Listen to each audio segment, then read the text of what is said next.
గత కొన్ని నెలల నుండి బీఆర్ఎస్ నుండి కీలక నేతలు టీడీపీలో చేరబోతున్నట్లు వార్తలు వస్తున్నాయి.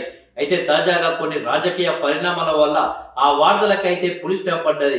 త్వరలోనే తెలుగుదేశం పార్టీకి సంబంధించిన మహానాడు ఉండడంతో మరోసారి వార్తలకైతే ఊపందుకుంది.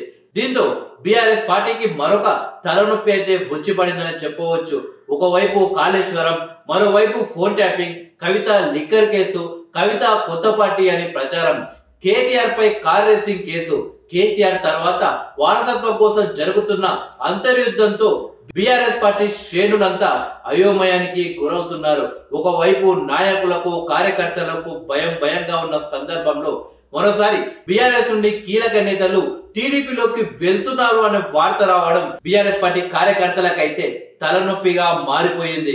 కొన్ని నెలల క్రితం 10 మంది ఎమ్మెల్యేలు కాంగ్రెస్ లోకి జంప్ అవడంతో ప్రతిపక్ష హోదా కూడా పోతుంది అని బీఆర్ఎస్ భయపడిపోయింది. కొన్ని కారణాలతో వలసలు ఆగిపోయాయి. కాంగ్రెస్ లో మంత్రివర్గ విస్తరణ కూడా ఆగినట్లు వార్తలు కూడా వచ్చాయి. ఇదిలా ఉంటే ఇప్పుడు 7 నుండి 8 మంది ఎమ్మెల్యేలు బీఆర్ఎస్ నుండి టీడీపీలోకి జంప్ కాబోతున్నట్లు వార్తలు వస్తున్నాయి. కొన్ని నెలల క్రితం చంద్రబాబు గారిని కలిసిన ఎమ్మెల్యేలు కొంతకాలంగా మౌనంగా ఉన్నారు.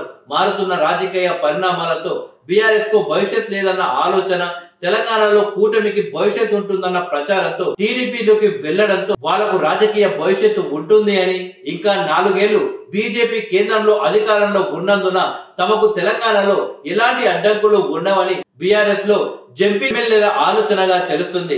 తెలంగాణలో స్థానిక సంస్థల ఎన్నికలు సమీపిస్తున్న వేళ ఇదే సరైన సమయంగా భావిస్తున్నట్లు సమాచారం. తెలుగుదేశం పార్టీ మహానాడు తర్వాత బీఆర్ఎస్ లోని కొందరు ఎమ్మెల్యేలు బాబు గారితో సమావేశానికి సమయం అడిగినట్లు సమాచారం. బాబు గారు కూడా తెలంగాణలో టీడీపీ బలోపేతానికి స్పీడ్గా పావులు కదుపుతున్నట్లు తెలుస్తుంది. కొన్ని రోజులుగా నియోజకవర్గాల వారీగా కమిటీలు వేస్తూ పార్టీ పునర్నిర్మాణం చేస్తున్నారు. కూటమి తరపున సర్పంచ్, ఎంపీటీసీ, జెడ్పీటీసీతో పాటు జీహెచ్ఎంసీ ఎన్నికల్లో విజయభేరి మోగించాలన్న ధీమాతో అయితే తెలుగుదేశం పార్టీ ఉంది. తెలంగాణలో గతంలో పొరపాటు చేయకుండా మంచి అధ్యక్షుడిని తెలుగుదేశం పార్టీకి చేయగలిగితే అన్ని పార్టీల నుండి చేరుకలు ఉండే అవకాశం ఉంటుంది అని తెలుగుదేశం పార్టీ అయితే భావిస్తున్నట్టు తెలుస్తుంది. ప్రస్తుతం ఆంధ్రప్రదేశ్ రాష్ట్రంలో బీజేపీ, జనసేన అలాగే తెలుగుదేశం పార్టీలు అయితే పొత్తులో ఉన్నాయి.